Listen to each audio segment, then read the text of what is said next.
Assalamualaikum warahmatullahi wabarakatuh. Perkenalkan, nama saya Fauzi Noristanto, pendidik dari SMP IT Darut Taqwa Kinali. Saya akan membacakan sebuah cerpen yang sangat luar biasa dengan judul Pelukan Ibu, buah karya Puspadani SPD. Sakit hati ini, Bu, dengan suara bergetar. Seorang wanita muda berdiri terpaku di depan pintu rumahku. Dia mengkhianati saya. Lanjutnya lagi. Pandangan matanya terlihat mengandung bara. Kutatap wanita itu. Gurat kemarahan tampak mengeliat di wajahnya yang sendu. Wanita yang masih muda itu bernama Yuniar. Tiba-tiba saja sore itu datang ke rumahku. Sejenak aku terpana. Kemudian tidak lama kupersilahkan dia masuk. Duduklah, ujarku pelan padanya. Yuniar pun mengambil posisi duduk di kursi sebelahku. Raut mukanya yang kusut seakan menggambarkan suasana hatinya yang tengah gundah gulana. Sudah lama saya mencari ibu. Sayang, ibu selalu tidak di rumah. Saya mau curhat, lirih suara Yuniar. Beberapa hari ini aku memang jarang di rumah karena kesibukan pekerjaan. Kedua bola mata Yuniar menatapku dengan pandangan harap. Perasaan haru pun menyapa lembut relung kalbu. Ya Allah, sebegitu besar keinginannya untuk bertemu, padahal rumahku dengan tempat tinggalnya lumayan jauh juga batinku.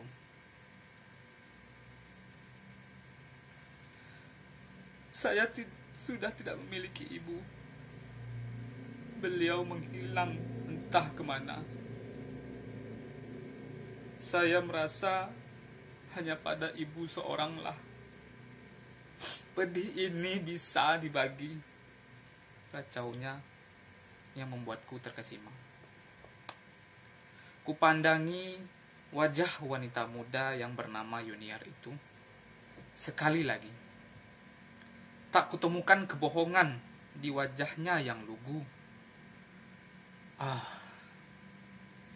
Dia ingin meluahkan kegalauan yang tengah membelenggu sukmanya. Sebenarnya dia ingin mengadukan semua hal tersebut kepada ibunya. Sayang, ibu kandungnya entah di mana sekarang. Tiba-tiba naluri keibuanku muncul. Aku siap mendengar semua resah jiwanya. Semoga aku tidak mengecewakan Yuniar yang tengah terluka. Tenang Yuniar, istighfar dan tarik napas dalam-dalam biar hatimu lega, ujarku dengan lembut. Yuniar pun patuh dan mengerjakan semua yang kuperintahkan. Hingga kemudian dia terlihat lebih tenang. Nah, sekarang coba ceritakan semua yang membuatmu terluka. Aku berusaha untuk memposisikan diri sebagai ibu untuknya. Kebetulan usianya juga tidak jauh beda dengan putri sulungku. Sejenak Yuniar memperbaiki duduk. Menarik napas dalam-dalam sekali lagi. dan selanjutnya mulai bercerita.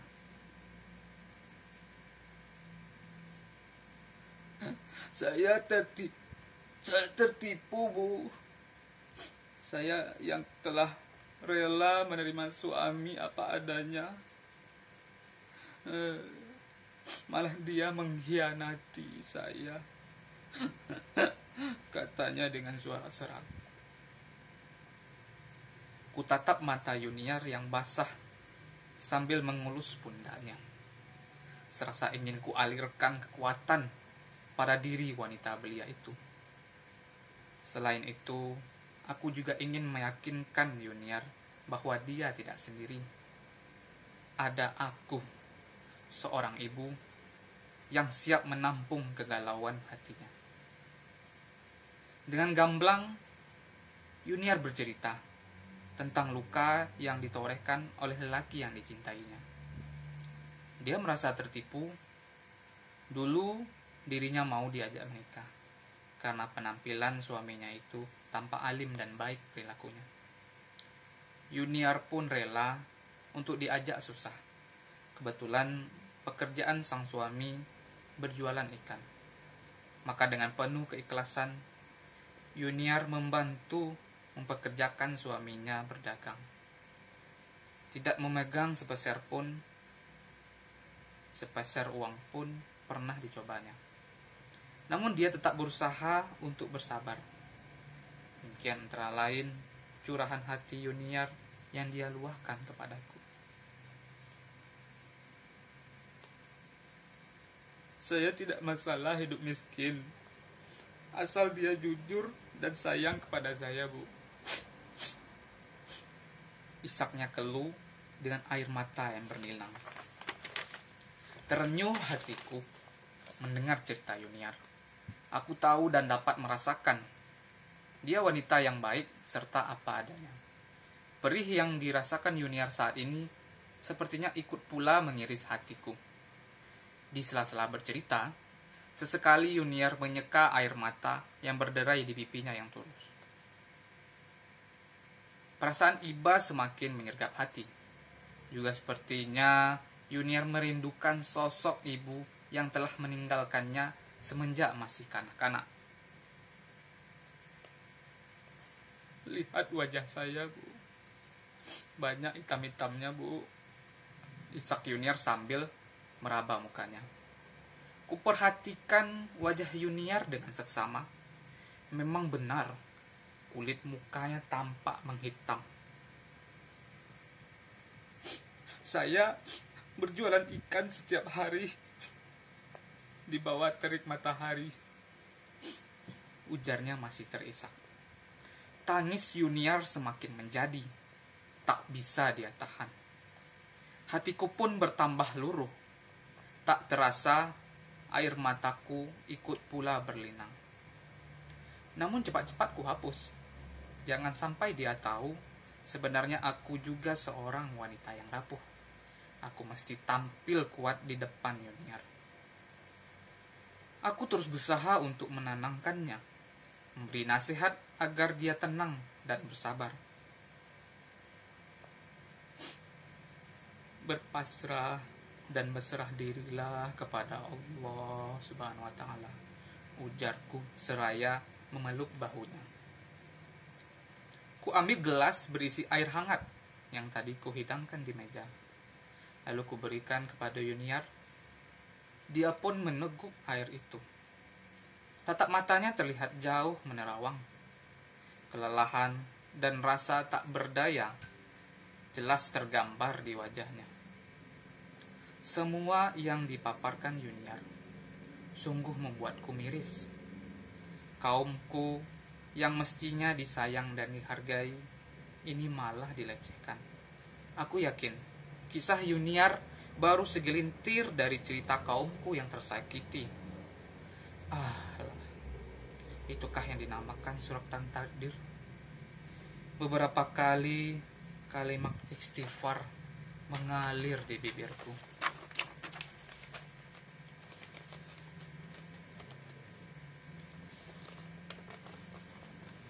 Kata Yuniar lagi, suaminya juga telah menikah dengan wanita selingkuhannya tanpa meminta izin atau menceraikan dirinya terlebih dahulu.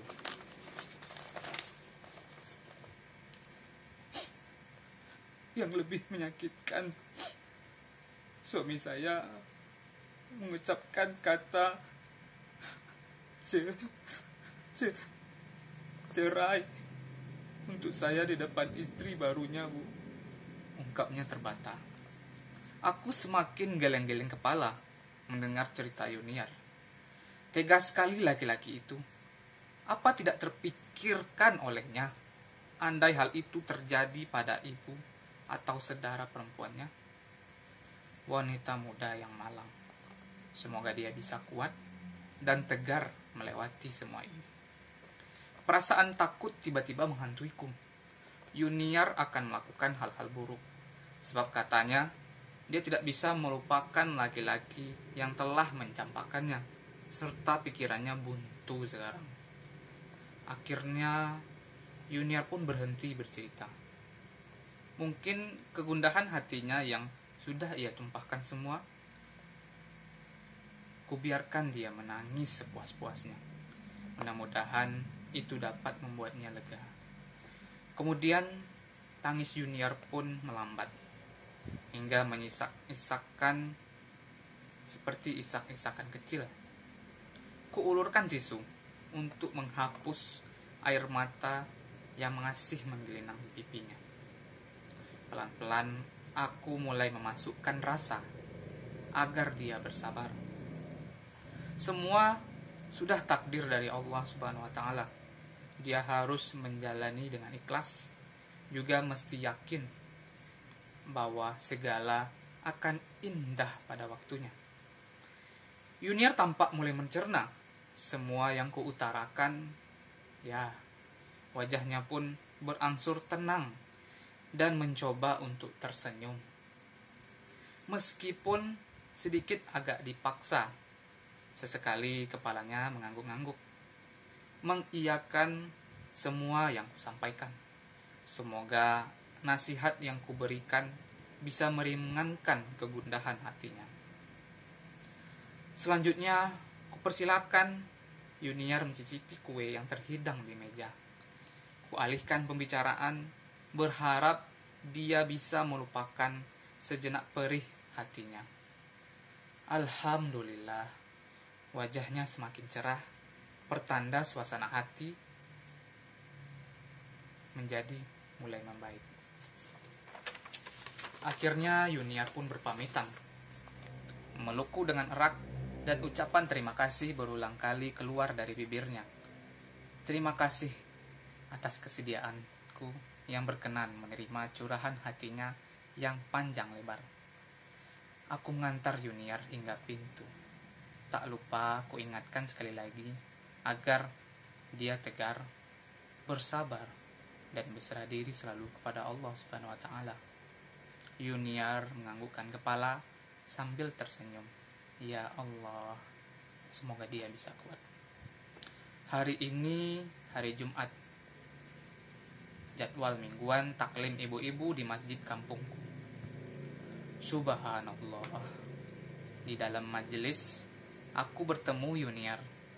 Dia tampil mengenakan busana syar'i bernuansa coklat susu. Terlihat anggun dengan wajah yang lebih tenang. Seuntai senyum menghiasi bibirnya. Alhamdulillah, Bu. Sekarang saya sudah ikhlas dan saya pasrahkan semua kepada Allah. Ucapnya pelan sambil tersenyum. Subhanallah, alhamdulillah, puja-pujiku pada Allah Azza wa Jalla. Akhirnya Yuniar bisa menerima semua yang menimpanya dengan ikhlas, serta berusaha untuk lebih mendekatkan diri kepada Allah yang Maha Kuasa. Kupeluk Yuniar, pelukan seorang ibu. Hatiku turut merasa bahagia melihat dirinya kembali tenang dan ceria. Ya Allah, berilah jodoh pengganti yang lebih baik untuk Yuniar. Doaku dalam hati. Demikian Itu saja cerpen kita pada hari ini. Terima kasih atas segala perhatian. Mohon maaf atas segala kekurangan. Wassalamualaikum warahmatullahi wabarakatuh. Dadah.